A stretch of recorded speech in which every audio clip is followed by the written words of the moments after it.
बोल श्री कृष्ण भगवान की जय। 11 अध्याय हमारे खत्म हो गए हैं और हमारा 12वां अध्याय शुरू हो गया।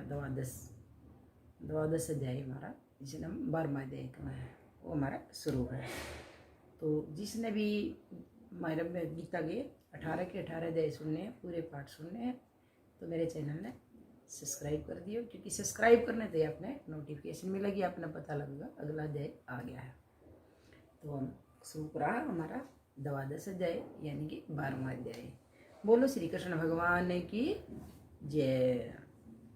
अर्जुन ने श्री कृष्ण भगवान से पूछा, हे प्रभु, तुम्हारे कुछ भगत तुम्हारे इस कमल नयन के उपासक हैं, कुछ तुम्हारे आश्चर्य रूप के उपासक हैं, और कुछ तुम्हारे अक्षर अविनाशी रूप के, और एक तुम्हारा जो अनिद्रेश रूप है, जो मनोवाणी से परे है, कुछ उसकी उपासना करते हैं। इन सब में चतुर उपासक कौन है? हे प्रभु जी ये बताएं। अर्जुन की विनय मानकर श्री कृष्ण भगवान जी बोले, हे अर्जुन, जो मेरा कमल नयन प्रकट रूप है, मन को एकाग्र करके परम श्रद्धा से जो इस रूप के उपासक हैं, मेरे मत में वह भगत श्रेष्ठ है और चतुर भी। अब दूसरों की बात सुन। प्रथम रूप अक्षर अविनाशी है, तिनकी महिमा मन वाणी पर नहीं आती, जीभा द्वारा व्यक्त नहीं होती। इसे अनिद्रेश कहते हैं। जो नेत्रों से न देखा जाए उसे अव्यक्त कहते हैं। सर्वव्यापी जो है, मन से जिसका प्रताप चितव्या नहीं आता, इस कारण उसे अचैतन्य कहते हैं। इसमें कोई विकार नहीं है, कभी घटता नहीं, कभी बढ़ता नहीं, कभी शतान से चलता फिरता नहीं, इसी में अचल है। जो किसी से हिलाए नहीं ले, इसी कारण से ध्रुव कहलाता है। ये 8 प्रताप मेरे अव्यय स्वरूप के हैं। जो कोई उनकी उपासना करता है, उसके लक्षण सुन। जिन साधनों से अव्यय रूप प्राप्त कर सकते हैं, उनमें 3 साधन करने योग्य हैं। मुख्य तो सभी इंद्रियों का संयम है। इंद्रियों का जीतना और उसके साथ प्यार और ममता रखना, साथ ही प्रार्थना करना ही वे अविनाशी पुरुष जब जीव सुखी रहें। इन साधनों को करके अवगति स्वरूप का उपासक वे है। जो कि मैं ईश्वर हूँ, वह मुझको पाता है। अब और सुन। हे अर्जुन, अवगति स्वरूप के जो उपासक हैं, उनको बहुत कष्ट अर्थात कलेश है, और समता दृष्टि भी कठिन है। अतः जो कोई पूजा करे उसका भी भला चाहना, और जो पूजा न करे उसका भी भला चाहना, ये जितने देहद सारी जीव हैं, यह उनका कठिन साधन है। तिनके पाने के निमित्त यह कठिन साध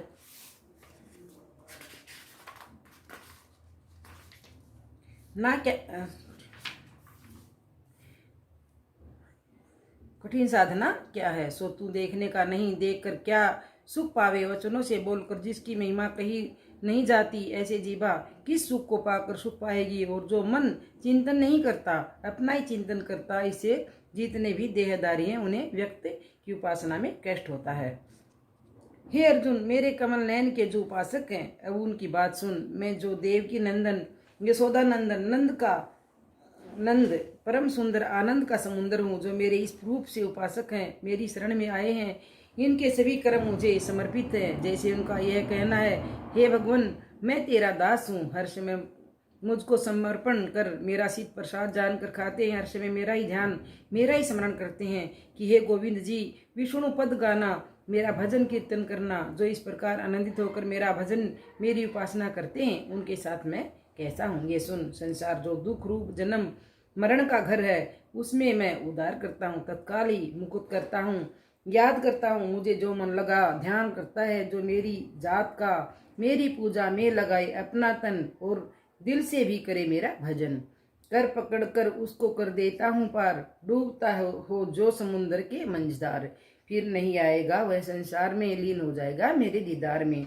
जो मुझे मन में चेता रखता है, मेरा हमेशा मुझे याद करता है, तो मैं उसको समुद्र के बवर, जो बीच बवर में फंस रहा हूँ, उसको भी हाथ पकड़ के मैं बाहर निकाल लेता हूँ, और उसको जन्म मरण के बंधन से छुटकारा मिल जाता है, क्योंकि उसमें लीन हो जाता है, दोबारा उसका जन्म नहीं होता। श्री कृष्ण भगवान बोले अर्जुन से।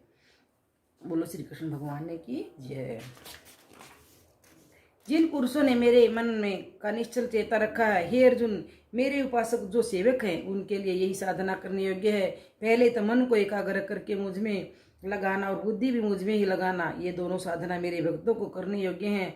इसे मुझे प्रसन्न करने का कोई साधन नहीं है। मेरे भक्तों को इसके अतिरिक्त कुछ करना भी नहीं चाहिए। हे अर्जुन, तू केवल मन को एकाग्र करके मेरा स्मरण कर, इसके अतिरिक्त तुझे कुछ नहीं करना। यदि मेरे अतिरिक्त तेरा मन किसी दूसरी ओर भटके तो उसे बुद्धि के द्वारा रोक और मेरे में निश्चल कर। इसका नाम अभ्यास है। हे अर्जुन, जो अभ्यास योग न किया जाए और मन में मेरा ध्यान न लगे तो प्रातः काल से रात सोने तक मेरा स्मरण कर, मेरी पूजा कर। मेरी पूजा से ही तू संसार से मुक्त होगा। और यदि पूजा भी न कर सके तो दोनों हाथ जोड़कर मेरे चरण कमलों को नमस्कार कर। मुख से ऐसा कहे कि हे श्री कृष्ण भगवान जी, मैं तेरी शरण में हूँ। जब तू इस प्रकार मेरी शरण में आएगा तो मन मेरे चरणों में निश्चल हो जाएगा। श्री कृष्ण भगवान कहते हैं, या तो सारा दिन पूजा करो, तब मैं प्रसन्न होऊंगा। और अगर ये भी नहीं कर सकते तो सिर्फ एक बार सच्चे दिल से कहो, हे श्री कृष्ण भगवान, हम आपकी शरण में हैं और हमें आपकी शरण चाहिए, हमें पार उतारो। तो मैं तभी खुश हो जाता हूँ और अपनी शरण में ले लेता हूँ। जब तू इस प्रकार मेरी शरण में आएगा तो मन मेरे चरणों में निश्चल हो जाएगा। हे अर्जुन, मन का निश्चल चेता मेरे में रख। यह मार्ग बहुत कल्याण का है, इसे अभ्यास योग कहते हैं। इस अभ्यास से ज्ञान श्रेष्ठ है। कैसा ज्ञान? मेरी महिमा का कहना है और सुनना है, और इस ज्ञान से श्रेष्ठ है ध्यान लगाकर मुझ में जुड़ना। जब मेरे ध्यान के साथ जुड़ता है तो सभी कर्मों के फल त्यागे जाते हैं, क्योंकि जो मेरा भगत होता है वह सत्स्वरूप, और जो कोई मेरा भगत सत्य पद हो पाता है उसके लक्षण सुन। किसी का बुरा न चाहने वाला, सबका मित्र बनकर रहने वाला, वह अहंकार ममता से रहित होकर कहे कि न कुछ मेरा है और न मैं कुछ हूँ, सब परमेश्वर का है। जो दुख सुख में एक सा रहे, अक्षमावंत सदा संतुष्ट रहे, प्रसन्न निरंतर मेरे साथ जुड़ा हुआ संसार के विषयों में आत्मा में जीत रखे, मेरा साथ दृढ़ निश्चल चेता रखे, बुद्धि को भी मुझ में दृढ़ रखे। मेरे जो भगत इस प्रकार का मेरा भजन करते हैं वे मुझे प्रिय हैं। जो दुख सुख में एक जिसे रहे, कई बंदे हुए हैं, थोड़ा सा दुख आंधे पहले उठा दे हैं, बहुत बड़ा परेशानी आ गई, अगर सुख भोगा है तो थोड़ा बहुत दुख भी भोगना पड़ेगा। ये तो हमने होना चाहिए। और जैसे कई लोगों का क्या काम हुआ है, थोड़ा सा धन आ गया अपने पास, थोड़े से रुपये आ गए, अहंकार के मारे फटन हो जाए हैं, वही पता नहीं तू किए बन गया। और अहंकार और भगवान की दुश्मनी हमेशा है। जहाँ प्यार है वहाँ प्रेम है, वहीं भगवान है।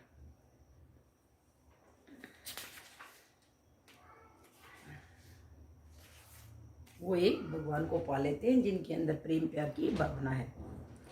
वे निर्भय हो जाते हैं, अच्छी बुरी वस्तु पाकर हर्ष या शोक नहीं करते। ऐसा जो मुक्त रूप है वही मुझे प्यारा है। जो किसी वस्तु की इच्छा न करे, देह को वह जल मृतिका से पवित्र रखे और अंतकरण में मेरे भजन से पवित्र रहे। उज्ज्वल मति से मुझे अविनाशी जानकर संसार के प्राणियों से उदास रहे। जिसने संसार के सब सुख आराम त्याग दिए हैं वह मुझे प्यारा है। जो कोई वस्तु की चिंता नहीं करता और मिली वस्तु की इच्छा नहीं करता, जिसने संसार के भले बुरे को त्याग दिया है, मेरे चरणों के साथ ही प्रीति है। जिसकी ऐसा भगत मुझे प्यारा है। शत्रु मित्र जिसके लिए एक समान है, आदर अनादर में जो एक सा है, जो सती उष्ण और दुख सुख में एक सा है, जो दूसरे का संग नहीं करता और निर्बंधन में रहता है, स्तुति निंदा में जो विचलित नहीं होता, जो मेरे नाम के बिना जीवा में कुछ नहीं बोलता, जो हर प्रकार से संतुष्ट रहता, जो घर बनाने का आरंभ न करे, जो भी दूसरे की निंदा कर रहे हैं, जैसे चुगली चपटी ये मतलब लागे रहे हैं, तो उनसे भगवान हमेशा दूर रहे हैं। और जो सब प्यार तो बोल रहे हैं, मीठे बोल रहे हैं, तो हमेशा भगवान उनके साथ रहे हैं। मीठा बोलो हमेशा, कोई भी हो जाए। बनी हुई जगह पर बैठकर मेरा भजन करे, संसार की तरफ से उदास रहे, मेरे चरणों के साथ दृढ़ निश्चल हो, मेरे साथ ही प्रीति करे। ऐसा जो प्राणी है सो मुझे प्यारा है। हे अर्जुन, ये साधन मैंने अपने भक्तों को उपदेश किए हैं। इन साधनों का नाम अमृत धर्म है। जैसे अमृतापान करने से कोई रोग नहीं कर रहता, जीव अमर हो जाता है, वैसे ही मेरा यह अखंड ब्रह्मा रूप है। ऐसे ही अमृत रूपी साधन मैंने अपने भक्तों को यथार्थ कहे हैं। श्रद्धा से जो भजे मम सुने, जो उपदेश धर्म अमृत का पान करे। यह प्रिय भगत नरेश, जो परम श्रद्धा से इन धर्मों की उपासना करता वह भगत मुझे अति प्रिय है। जो ये सब काम कर रहे हैं, और जो चर्चा चुगली जो उल्टे सीधे काम है इन दूर है वो भगत सकते प्रिय श्री कृष्ण भगवान ने अर्जुन से कहा। और 12वें अध्याय समाप्त, हमारा 12वें अध्याय खत्म हो चुका है। और जो ये सब हम गीता के पाठ पढ़ रहे हैं, जो गीता ज्ञान श्री कृष्ण भगवान अर्जुन को दे रहे थे, जो गीता को उपदेश दिया था, तो वो संजय सब उसको बताते जा रहे थे भी ये क्या हो रहा है कुरुक्षेत्र में और क्या हो रहा है, क्योंकि उन्हें वरदान मिल गया था दिव्य नेत्रा देखने का। बोलो श्री कृष्ण भगवान की जय। तो 12वें अध्याय का हमारा महत्व रह गया, उसको पढ़ाएंगे हम। बोलो श्री कृष्ण भगवान की जय। श्री कृष्ण भगवान बोले, हे लक्ष्मी, अब 12वें अध्याय का महत्व सुन। दक्षिण देश में सुखानंद नाम का एक राजा रहता था, जिसके नगर में उतंग नाम का लंपट रहता था। एक गणिका से उसकी प्रीति थी। वह दोनों एक देवी के मंदिर में जाके मंदिरापान करते थे। एक गणिका था, उसकी दोस्ती थी, जाके मंदिरापान किया करते थे, मांस खाते और भोग भोगते थे। जो कोई कुछ पूछे कि तुम क्या करते हो, तो कहते तुम यहाँ वैसे ही रहते हैं, देवी की सेवा करते हैं, इस प्रकार झूठ कह देते थे। वो सारे उल्टे सीधे काम करा कर दे, और कोई भी उनसे पूछता भाई तुम दोनों यहाँ क्या कर रहे हो, तो वो झूठ बोल देते थे, हम तो यहाँ देवी की सेवा कर रहे हैं और देवी की पूजा कर रहे हैं। झूठ सबसे बड़ा पाप है। कही है ना, साच बराबर तप नहीं, झूठ बराबर पाप। जाके हृदय साच है, ताकि हृदय आप। जिसके हृदय में सच है, भगवान हमेशा उसके साथ है, उसके दिल में वास कर रहे हैं। और झूठ बराबर कोई भी पाप नहीं है। सबसे बड़ा झूठ के साथ हम दुनिया का कोई भी गलत काम कर सकते हैं। अगर हमारे साथ सच है तो हम कोई भी गलत काम नहीं करेंगे। उसी मंदिर में एक ब्राह्मण देवी की सेवा करता था। एक दिन उस ब्राह्मण ने उस देवी की स्तुति करी। देवी प्रसन्न हुई, कहा वर मांग, जो मांगेगा सो दूंगी। उसने धन संतान सुख मांगा। देवी ने कहा, हे ब्राह्मण, तुझे धन संतान सुख अवश्य दूंगी, पर एक काम कर, पहले इन दोनों के उद्धार का ऐसा उपाय कर जिससे इन दोनों का उद्धार होवे। ब्राह्मण ने नमस्कार किया और अपने गुरु के पास आकर कहा, हे गुरुजी, मैंने देवी की स्तुति करी थी, देवी प्रसन्न हुई, धन संतान देती है, पर पहले इन दोनों का उद्धार होवे। तब गुरुजी ने कहा, हे ब्राह्मण, चल श्री नारायण जी से पूछते हैं। श्री नारायण जी का तप किया, तीर्थ व्रत किए, भगवान जी से प्रसन्न हुए। आकाशवाणी हुई, श्री नारायण जी गुरुड़ पर सवार होकर आए और पूछा, तेरी क्या कामना है। ब्रह्मा जी ने पिछली बात दोहरा दी। देवी जी की भक्ति करी थी, भगवती प्रसन्न हुई, कहा धन संतान देती हूँ, पर दोनों का उद्धार कर जिस तरह कर सके सो मैं जानता नहीं हूँ। आप क्या कृपा करके कहो, उनका उद्धार किस प्रकार हो सकता है। तब श्री नारायण जी ने कहा, ब्राह्मण, गीता के 12वें अध्याय का पाठ सुनाओ तो उन दोनों का उद्धार होगा। तब उस ब्राह्मण ने भगवान की स्तुति कर धन्यवाद किया। भगवान जी ने आशीर्वाद देकर कहा, तुम्हारी जय हो। तब ब्राह्मण ने देवी के मंदिर में भगवती की स्तुति करी। तब देवी प्रसन्न हुई। तब ब्राह्मण ने कहा, हे देवी जी, श्री नारायण जी ने हमें पाठ करने की आज्ञा करी है। तब देवी ने कहा, हे ब्राह्मण, तू उनको पाठ सुना जिससे उनका उद्धार होवे। तब उन दोनों गणिका और लंपट को बैठाकर गीता के 12वें अध्याय का पाठ सुनाया। सुनते ही उन दोनों की देह छूट गई। देव देही पाई और बैंकुट को चले गए, स्वर्ग को चले गए और उनके श्वास निकल गए। और देखकर देवी प्रसन्न हुई। ब्राह्मण को कहा, हे पंडित, आज से मेरा नाम वैष्णव देवी है, वैष्णव देवी हुआ। इसको सुनकर ऐसे ही अपकर्मी तर गए। इस नगर का राज्य तुझको दिया। इतना कहकर देवी अंतर्ध्यान हो गई। ब्राह्मण घर गया। उस राजा को संतान न थी।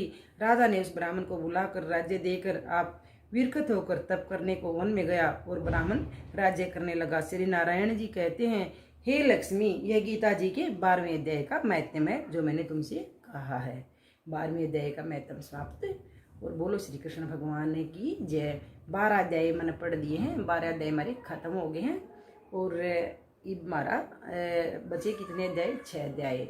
अगर आपने हमारी पूरी गीता के पाठ सुनने हैं और पूरी गीता का अगर आनंद लेना है, अगर मजा आ रहा है आपने, तो मेरे चैनल ने सब्सक्राइब कर दियो, क्योंकि सब्सक्राइब करने से आपने नोटिफिकेशन मिलेगी, आपने पता लगेगा भाई अगला अध्याय आ गया है। और अगर आपने गीता जी का पाठ बढ़िया लग रहा है तो चैनल ने सब्सक्राइब कर दियो और कमेंट करके जरूर बताइयो देवी गीता जी किसी लाग रहे हैं, हमारी श्रीमद् भगवत गीता का पाठ आपने किसा लाग रहा है। तो हमारा 12वां अध्याय समाप्त। बोलो श्री कृष्ण भगवान की जय।